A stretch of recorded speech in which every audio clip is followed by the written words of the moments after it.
Amém, boa noite. A paz seja convosco, irmãos.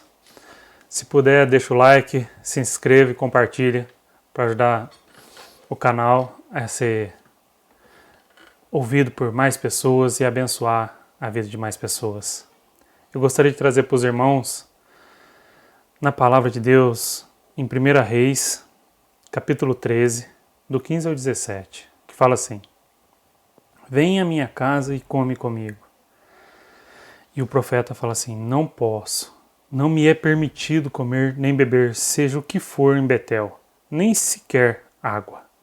Foram as ordens estritas que o Senhor me deu. Mandou-me também que não regressasse pelo mesmo caminho. Contudo, o ancião insistiu: eu também sou profeta, como tu. E o anjo deu-me uma mensagem da parte do Senhor. Devo levar-te para minha casa e dar-te de comer e beber. No entanto, o velho profeta estava a mentir. Assim os dois voltaram para trás. E o profeta comeu algum alimento e bebeu água em casa do ancião. Eu gostaria de trazer para os irmãos hoje algo sobre comunhão, mas não é aquela comunhão boa. É algo a qual nós que servimos a Deus devemos prestar muita atenção no nosso dia a dia. É aquele tipo de comunhão que não vai te trazer bem algum, mesmo a pessoa aquela qual nós estamos junto, ela diga: eu sou de Deus. Eu gostaria de estar falando desse profeta um pouquinho. Esse profeta na Bíblia ele não tem nome. Ele faz um milagre ali contra o rei de Israel e é algo grandioso, porque ele fala que vai acontecer tal coisa no altar. E o rei se ira contra ele. Quando o rei ia socar ele, o braço do rei fica paralisado. E o que o profeta disse acontece no altar. Então o rei tem que pedir para o profeta orar novamente para o braço dele ficar curado. Depois disso o profeta sai. O rei fala para o profeta: não, eu vou te dar tudo o que você quer, vou te dar ouro, vou te dar prata. Ele falou assim: não, eu não quero nada seu. Deus me falou que nem comer nem beber água que eu posso. Eu tenho que ir até para outro lugar. E ele vai. Só que esse tal de ancião soube. Ele fica sabendo do milagre, do ocorrido. Ele monta ali na sua mula e sai correndo atrás do profeta e fala para ele: não, vamos ali, eu vou te dar de comer. O ancião falando para o profeta, e o profeta fala assim: não, Deus mandou eu voltar para a minha terra, por outra estrada, sem ser essa que eu vim, não comer nem beber água. E ele fala assim: não, eu fui mandado por Deus. Vem na minha casa, come e bebe. Quando o profeta chega na casa do ancião, come e bebe, Deus chega e fala para ele: por ter me desobedecido, você vai morrer. Quando ele sai da casa do ancião, indo de volta para casa, o leão vai e mata ele. Eu gostaria de trazer essa história desse profeta. É bem curta na Bíblia, mas ela traz algo tão maravilhoso, algo que nós devemos prestar tanta atenção na nossa vida, que é ouvir conselhos de quem nós não temos comunhão. Ouvir conselhos de quem você nem sabe como é a vida. Você não sabe se a pessoa é de Deus, só porque ela fala que é de Deus, você quer ouvir o que ela tem a dizer. Temos que tomar muita precaução em relação a isso. É algo muito perigoso entregarmos nossa vida nas mãos de outras pessoas a qual nem conhecemos. Essa é a importância da comunhão. A comunhão, com o tempo, ela revela quem é. E eu vou trazendo a palavra de Deus para vocês esse escrito. Eu gostaria de ler agora em 2 Samuel, capítulo 11, versículo 24. Está escrito assim: então os flecheiros atiraram do alto da muralha contra os teus servos e mataram alguns deles. E morreu também o teu servo Urias, o Hitita. Aqui, isso é uma mensagem do cara que veio lá do campo de guerra e veio falar para Davi. Davi, um certo dia, ele saiu no palácio dele assim, viu uma mulher muito bonita, chamou ela no palácio e engravidou ela.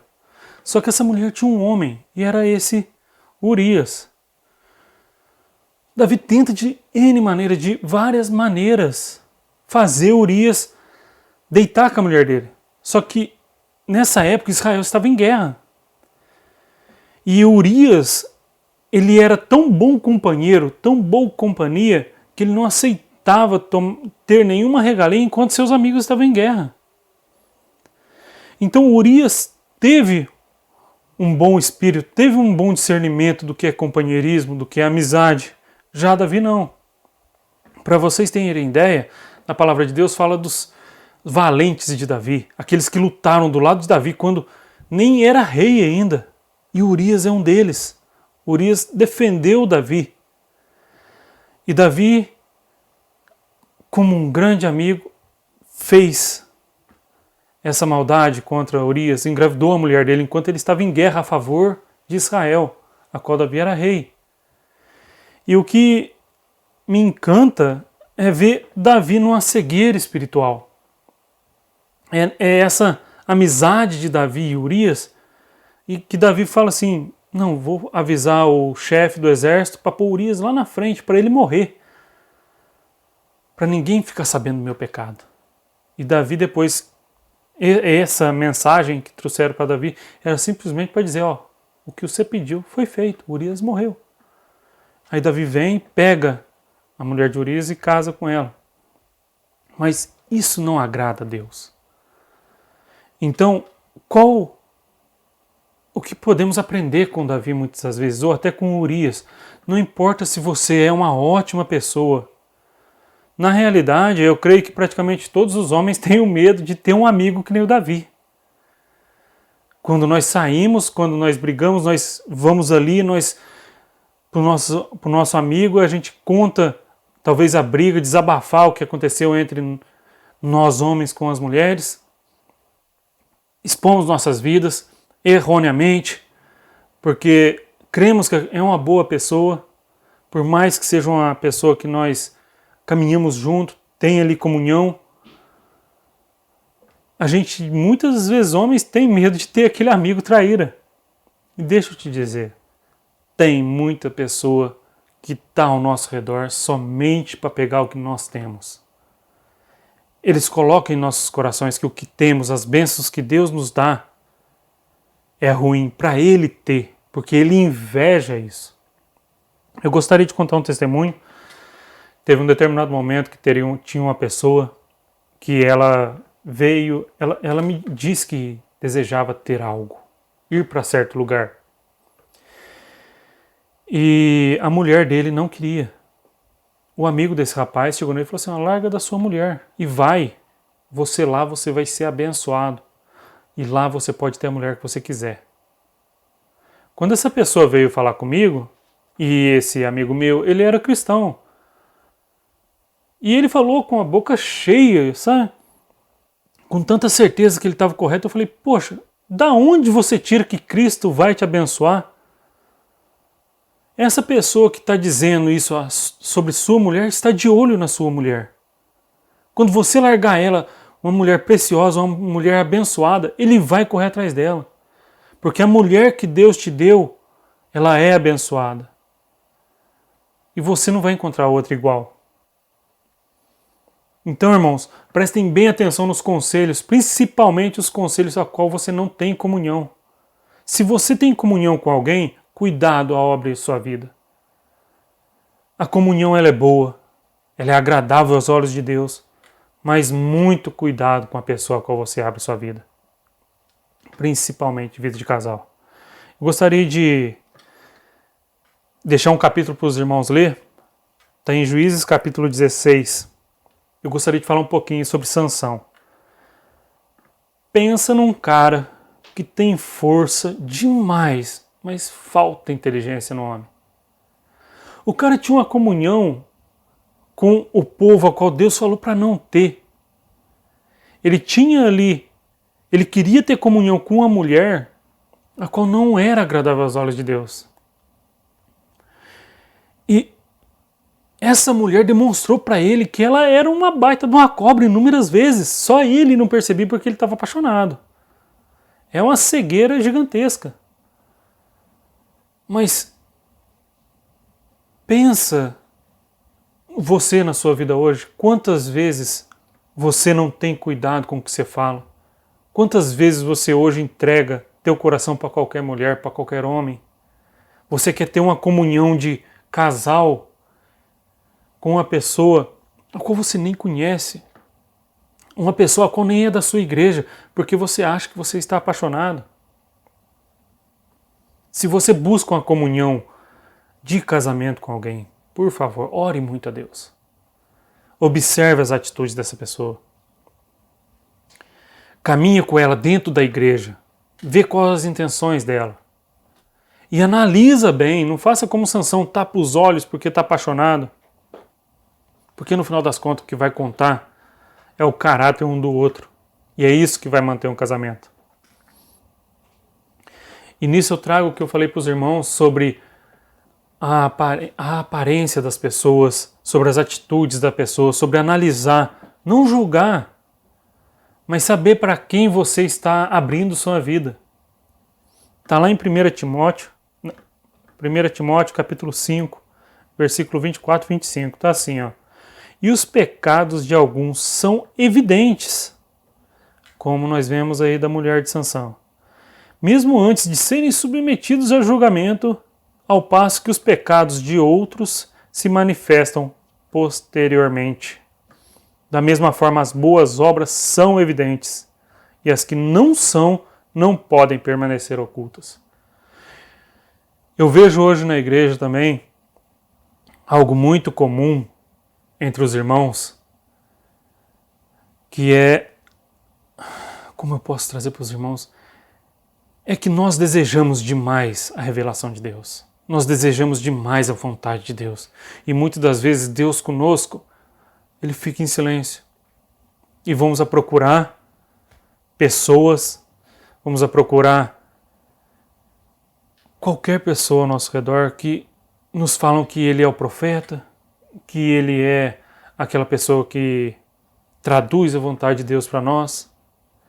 Quantas vezes eu vejo destruição em famílias por isso? Quantas vezes eu vejo destruição em vidas por isso? Meu irmão, o diabo está ao teu redor a tempo todo. O diabo usou a palavra, usou o Velho Testamento para falar com Cristo, para ludibriar Cristo no deserto. Não pense que com você será diferente. Não pense que você é mais forte do que Cristo. Não pense que você está imune. O diabo está a todo momento ao teu redor, para tentar te destruir. E isso inclui dentro da igreja. Às vezes a pessoa, ela faz isso sem perceber. Ela quer dizer uma palavra de bênção, ela quer dizer para você prosperidade, N coisas. Só que muitas das vezes as pessoas fazem isso sem oração, sem temor nenhum. E isso é terrível, isso causa destruição. Eu já vi pessoas formarem casamento por profeta. Já vi pessoas destruírem casamento por profetada. Por favor, irmãos, orem, jejuem, procurem na palavra de Deus o correto. Estejam sempre atentos à palavra de Deus e quando eles estiverem em silêncio, tenha paciência. Não corra. Pra vocês terem uma ideia, o primeiro rei de Israel, o profeta falou para ele assim, não, vai lá e me espera, que eu vou fazer a oferta a Deus. E não era para o rei fazer, era para o profeta fazer. O rei vê todo mundo saindo e ele fica nervoso e ele faz.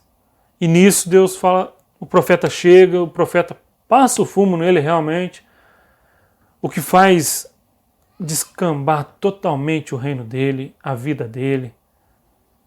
Tudo por falta de desobediência, por falta de paciência e falta de fé. Para vocês terem uma ideia, a comunhão ela é tão preciosa, mas ela pode ser tão prejudicial, que tem um cara em Números capítulo 6, que eu gostaria que os irmãos lessem, um cara chamado de Corá. Esse cara, a comunhão do cara era tão boa que ele juntou mais de 250 pessoas para ir contra Moisés.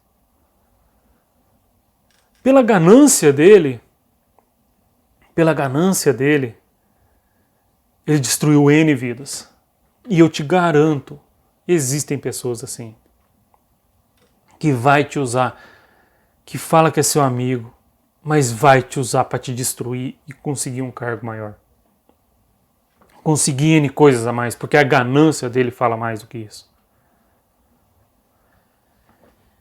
Então, muito cuidado com as amizades. A igreja, são todos pecadores, somos todos pecadores. Mas na igreja é muito mais propenso você conseguir um amigo verdadeiro do que em qualquer outro lugar. A igreja é onde se reúne pessoas ali procurando a Deus. E somente com crescimento mútuo, com orações junto, que crescemos junto. E tendo uma boa comunhão. Mas sobre isso tudo, sabendo que existe esse tipo de pessoa, o meu alerta para você não é se livrar dessas pessoas. O meu alerta para você não é você deixar essas pessoas e nunca mais olhar na cara dela. O meu alerta para você é prestar bem atenção nos conselhos a qual você ouve das suas comunhões, dos seus amigos, dos seus familiares. Eu gostaria de ler Lucas capítulo 2, versículo 46. Cristo chega assim em determinado momento no Monte das Oliveiras e Cristo está orando, está perto da crucificação e Cristo volta ali e fala com 3 discípulos e ele fala assim, por que estão dormindo? Perguntou-lhes. Levantem-se e orem para que vocês não caiam em tentação. Cristo, ele está para os apóstolos como o Espírito Santo está para nós hoje. A sua maior comunhão tem que ser com o Espírito Santo. A sua maior comunhão tem que ser com o Espírito Santo. É Ele quem vai fazer as suas outras comunhões serem saudáveis. É Ele quem vai trazer em você todas as coisas. O porquê que eu trouxe esse versículo? Porque Deus tocou demais em mim nesse versículo, muito mais do que no resto, em toda a minha pregação. Porque é a mesma coisa se o Espírito Santo chegasse em nós hoje e falasse, por que você dorme tanto? Por que na sua sonolência você não levanta, lava o rosto e vem orar, vem falar comigo, vem ter comunhão comigo? Eu poderei falar para você N coisas que para você está em oculto ainda. E sobre o que eu trouxe para os irmãos não se desviar, não se deixar todos de lado, é quando olhamos para Cristo e Judas. Cristo não deixou de andar com Judas um único momento, mas sempre ensinava a palavra, por mais que Judas o traiu. É essa palavra que eu trouxe para os irmãos. Eu gostaria de agradecer muito por trazer essa palavra, eu gostaria de agradecer a Deus pela oportunidade, porque é uma graça muito grande trazer a palavra dele. E louvo a vida de cada um aqui e a quem está nos assistindo. Tenha um bom dia, uma boa tarde, uma boa noite. Em nome do Santo Senhor Jesus Cristo, traga paz na vida de todos. Amém.